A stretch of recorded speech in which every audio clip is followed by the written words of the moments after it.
Hello to all of our listeners. This is Alli, one of the producers of the podcast from PJ Library. Before we begin, we just wanted to add a quick note to this week's episode. We recorded Rita's story a few months ago before the new coronavirus, COVID-19, was in the news. We want all of our friends and listeners to stay safe and happy this Passover. To help you host a Seder while social distancing, we will be sharing resources at pjlibrary.org and facebook.com/pjlibrary. Every day, we also share virtual story times, field trips, author visits, craft-alongs, and more on our Facebook page. Now, let's jump into the studio, and don't worry, everyone is staying 6 feet apart and practicing safe social distancing as they record.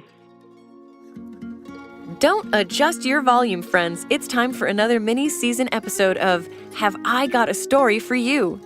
I'm your narrator, Rita Toomey. And I'm taking a break from shopping for my upcoming Seder to introduce this week's special mini-episode to you.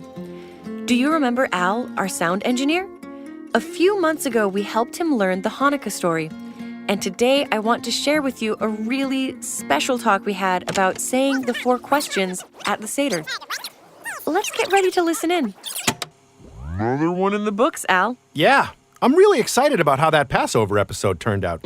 I can't wait to hear it. Can you start editing it tonight? Oh, you know it. So what's next on the agenda? We're actually all wrapped up for this week. But what? well, here's the thing. Listening in on that story, what I really want to do is, Al, just out with it, whatever it is. okay. Well, I've never gotten to say the 4 questions at Seder. I'm not even sure how to say them. And this is on your mind because you heard our last guests singing them? Yeah, I was fiddling with that clip as we cleaned up. Oh, that makes sense. Al, you could say the 4 questions at my Seder this year. What? Really? Oh, Rita, that would mean the world to me. Our family Seders were always so big and hectic and wonderful in a lot of ways, but I'm exactly in the middle of all my siblings and cousins, so I never actually got a turn. And these days, it doesn't seem right to barge in and ask for a turn when the kids are so excited, you know? Don't want to take it away from them. Well, this year, you're hanging out with me, my ferret Felicia, and a few friends at our cozy vegetarian Seder, Yes. and I will make sure that you get a chance to say the 4 questions. In fact, I am texting someone special right now to see if they can run over and make a recording for you to practice with. Excellent. Oh, maybe I can also share with listeners just in case anyone wants to learn too. Oh, Rita, you know what? What's up? I left the record button on this whole time. Oh, Al. Oh, hey, I have an idea. Will you answer a few questions about the 4 questions for the folks at home? Sure, I'll do my best. Oh, great. Double great. Oh, Al, there is no question. You're going to be the best 4-question reciter at any Seder I've ever hosted. Woohoo! Well, but isn't this the first time you're hosting? Just never mind all that. You had some questions about the 4 questions, right? Okay. The first one I have is, why do we say the 4 questions? Passover is a wonderful time to ask questions. Asking questions out loud and answering questions in ways that tell our own stories are both signs of being a free person. Traditionally, the youngest person or people at the table get to ask the 4 questions if they're willing and able to do so, of course. These questions are introduced with the Hebrew phrase, ma nishtana, which means, what is different? Oh. Okay, here's my next one. Not for me, obviously, but maybe for some of the kids listening. What do you do if you get too nervous to say the questions? Oh, you can always read them with a buddy, act them out, or pick someone to help you read. It's also so okay to pass on your turn or invite the whole family to read the questions together. Anything else, Al? I think I'm good for now. I'm ready to start practicing. And I know if I forget that PJ Library has a bunch of how-tos on their Passover page, too. Well, all right then. Let's cut here and add in the practice recording of how to say the 4 questions. Stick around until the end, though. We've also included an extra special surprise that will make the kids at your Seder smile for sure. Hi, I'm Lori, and this is how to say the 4 questions. Why is this night different from all others? On all other nights, we can eat chametz, bread that rises when it bakes. Why tonight do we eat only the flatbread, matzah? On all other nights, we eat any kind of vegetables. Why tonight do we eat bitter vegetables, maror? On all other nights, we don't need to dip our food into a sauce even 1 time. Why tonight do we dip foods 2 times? On all other nights, we eat sitting up straight or leaning. Why tonight do we make sure to eat leaning to our left? Here's it in Hebrew. Ma nishtana halayla hazeh mikol halelot. Shebechol halelot anu ochlim chametz umatzah. Halayla hazeh kulo matzah. Shebechol halelot anu ochlin she'ar yerakot. Halayla hazeh maror. Shebechol halelot en anu matbilin afilu pa'am echat. Halayla hazeh shte fe'amim. Shebechol halelot anu ochlin ben yoshvin uven mesubin. Halayla hazeh kulanu mesubin. Here are the 4 questions singing it. Ma nishtana halayla hazeh mikol haleilot. Mikol haleilot. Shebechol haleilot anu ochlin chametz umatzah.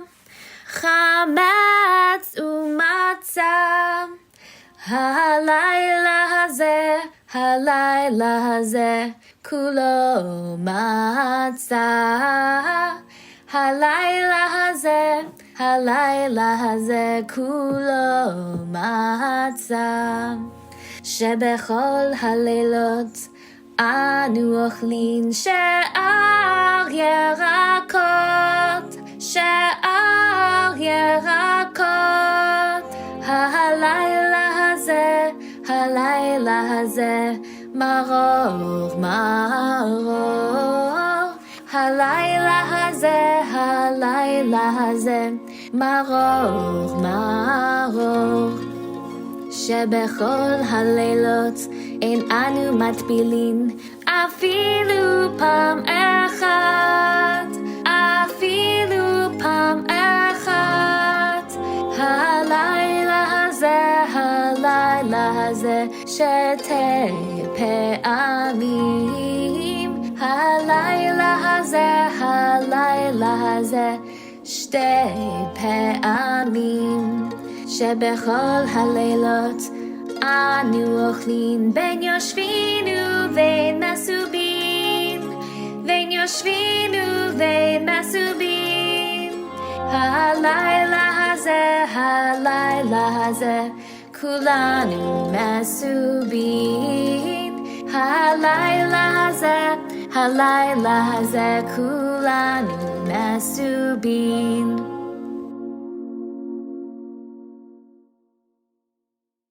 Thanks for the practice clips, Lori. And thanks to you, everyone, for listening this week and helping me get ready for Rita's Seder. Before we go, I'd like to share a favorite Passover tradition from my family.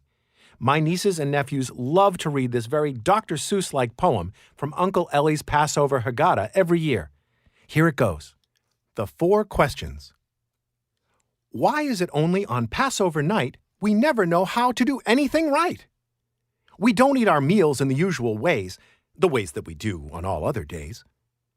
'Cause on all other nights we may eat all kinds of wonderful, good bready treats, like big purple pizza that tastes like a pickle, crumbly crackers and pink pumpernickel, and sassafras sandwich and tiger on rye, 50 falafels and pita fresh fried, with peanut butter and tangerine sauce spread onto each side, up and down, then across, and toasted whole wheat bread with liver and ducks and crumpets and ducklings and bagels and lox, and donuts with 1 hole and donuts with 4, and cakes with 6 layers and windows and doors. Yes, on all other nights we eat all kinds of bread, but tonight of all nights we eat matzah instead. And on all other nights we devour vegetables, green things, and bushes and flowers, lettuce that's leafy, and candy-striped spinach, fresh, silly celery. Have more when you're finished. Cabbage that's flown from the jungles of Nome by a polka-dot bird who can't find his way home. Daisies and roses and inside-out grass and artichoke hearts that are simply first class. 60 asparagus tips served in glasses with anchovy sauce and some sticky molasses. But on Passover night, you would never consider eating an herb that wasn't all bitter. And on all other nights, you would probably flip if anyone asked you how often you dip. On some days, I only dip 1 bup-bup egg in a teaspoon of vinegar mixed with nutmeg. But sometimes we take more than 10,000 tails of the yakety birds that are hunted in Wales. And we dip them in vats full of mumbagum juice. Then we feed them to Harold, our 6-legged moose. Or we don't dip at all. We don't ask your advice. So why on this night do we have to dip twice? And on all other nights, we can sit as we please. On our heads, on our elbows, our backs, on our knees, or hang by our toes from the tail of a glump. Or on top of a camel with 1 or 2 humps. With our foot on the table, our nose on the floor, with 1 ear out the window and 1 out the door. Doing somersaults over the greasy knishes or dancing a jig without breaking the dishes. Yes, on all other nights, you sit nicely when dining. So why on this night must it all be reclining? Who says the 4 questions in your family? Do you have a special tradition during your family Seder that you'd like to tell us about? Don't forget, you can email us or send us a voicemail from gotastorypodcast.com. Don't forget to rate, review, and subscribe wherever you listen to podcasts. And let's share stories again together soon.